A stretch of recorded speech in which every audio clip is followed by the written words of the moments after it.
कोई मैं बोलूँ कि कोई पार्टी ओरिएंटेड नहीं है, we are nationalism oriented and nation oriented, ठीक है। तो शुरू से हमारा कॉज ये रहा है कि अच्छे लोग आगे आए, है ना। और लेकिन इसमें गड़बड़ ये हो गया कि आम आदमी पार्टी का हम जिस मोटिव से सपोर्ट कर रहे थे कि they will come to the power and they will do work, their cause is genuine, but they need to put all their words in action, जो उन्होंने नहीं किया। बेवजह उनको बहाने चाहिए थे लोकसभा चुनाव में भागने के लिए, ठीक है, सरकार गिराने के बहाने।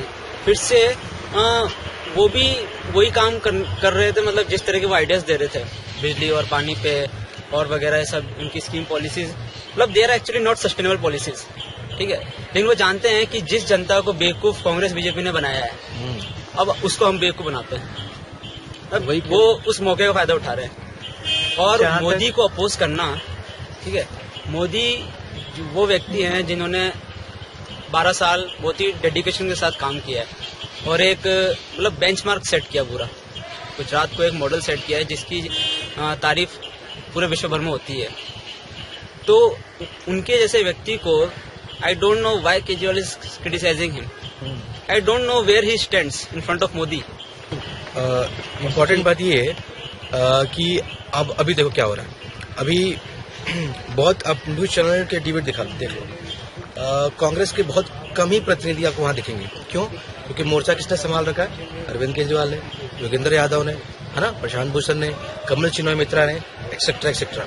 मुद्दा यहाँ पे ये है कि आप देखो कांग्रेस के 10 साल के मिसरोल, करप्शन, स्कैम्स, नेशनल सिक्योरिटी के फेलियर्स के बाद पे मुद्दों पे कोई बात नहीं हो रही है। इसको ढकने के लिए केजरीवाल जी ने बहुत अच्छा काम किया, उसमें बहुत ज़्यादा सफल भी हो रहे हैं वो। और इसका साथ हमारे जैसे कि आपने बहुत ही जल्दी रिसेंटली स्टिंग आया है प्रसून वाजपेयी का, कैसे मिलकर ये लोग पूरा खेल खेल रहे हैं। अब शहीद भगत सिंह को सेल कर रहे हैं, इससे शर्मनाक बात तो कुछ हो नहीं सकती है। अब यहाँ पे समझने वाली बात ये है कि बहुत सारे हम लोग आईडी दिल्ली के बहुत सारे जो लड़के थे, मेजोरिटी में लोगों ने अन्ना मूवमेंट को बहुत जोर शोर से समर्थन किया था। हम लोग खुद भी गए थे उसमें, ये सोच से गए थे कि भाई देश के लिए क्या जरूरी है, देश को आज बर्बाद कौन सी चीजें कर रही हैं, तो उसके खिलाफ एक आवाज उठानी है। अब उसमें से कुछ लोगों ने पार्टी बना ली, और पार्टी कैसे बनाई? ना तो कोई विजन है, ना कोई आइडियोलॉजी है। बस मोदी जी की खासियत क्या है? वो भाषणबाजी नहीं करते हैं, वो डिलीवर करते हैं। आप एक ऐसे कंट्री को जिसकी स्थिति, मौजूदा स्थिति इतनी भयानक है कि अगर हम 2 साल, अगर आने वाले 2 सालों में अनस्टेबल गवर्नमेंट होती है तो हमारी इकोनॉमी चरमरा जाएगी भैया। फिर धरना में बैठने से, आमरण अनशन करने से तो इकोनॉमी और जॉब्स नहीं क्रिएट होंगे। तो ऐसे सिचुएशन में हमारे पास एक ऐसा बंदा है जिसके पास ट्रैक रिकॉर्ड है, जिसकी ट्रैक रिकॉर्ड की तारीफें सिर्फ हम नहीं कर रहे हैं, यूएस कांग्रेस कर रही है यार।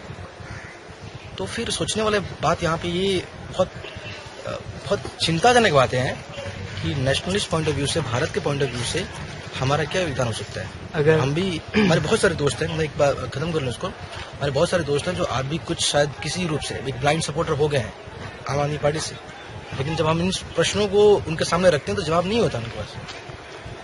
तो इससे साबित होता है कि जरूरत है मोदी जी, अगर जरूरत है। आम आदमी पार्टी के परफॉर्मेंस की बात करें तो हमारे यहाँ से जो मालवीय नगर का एमएलए थे वो सोमनाथ भारती हमारे खुद के अलमनाए हैं, और आईआईटी से उनको करीब 3 से 4 हजार वोट पड़े होंगे।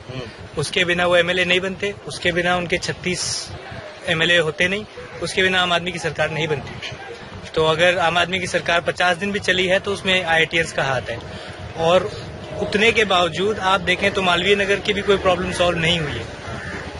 वो वहीं पे जाके यूरिन टेस्ट लेने का ही उन्होंने काम किया 50 दिन, उन्होंने मालवीय नगर के बारे में कुछ नहीं सोचा है। तो जब हम देख चुके हैं, लाइक देश की तो बात छोड़ो, हम अपने इलाके में देख चुके हैं, हमारा पिवटल रोल होने के बावजूद हमें कुछ नहीं मिला है, then there is no reason to support Aam Aadmi party ने।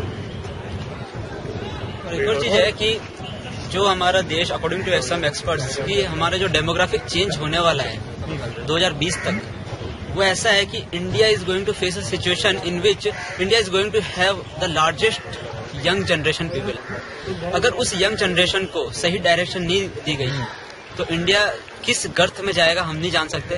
लेकिन अगर उसे एक डिसाइसिव लीडर, एक ईमानदार लीडर, मोदी जी जैसे एक काफी जिन्होंने कर दिखाया है, अगर ऐसे लीडर उस युद्ध जनरेशन को, यंग जनरेशन को डायरेक्शन देते हैं तो इंडिया को सुपर पावर बनने में टाइम नहीं लगेगा।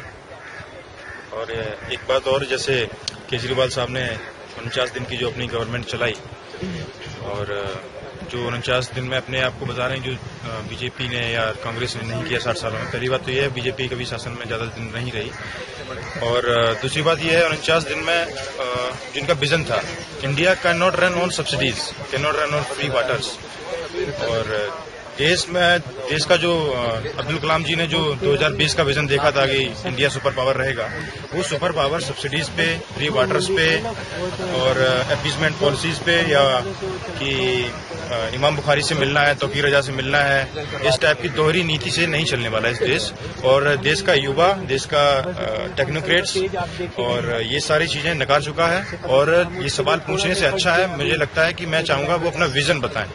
और मोदी जी का विजन जो है वो 12 साल से इम्प्लीमेंट किया है उन्होंने, और उस विजन का ही आधार लेके वो केंद्र की राजनीति में या केंद्र में प्रधानमंत्री बनने की अपनी उम्मीदवारी दर्शा रहे हैं। और वायदे पे वोट एक बार दिया जाता है, वायदे पे वोट लोगों ने दिल्ली में एक बार दिया, लेकिन अब उन वायदों का आपने किया क्या काम किया उन वायदों पे, तो जनता वो दोबारा देख के उस पर वोट देना चाहिए।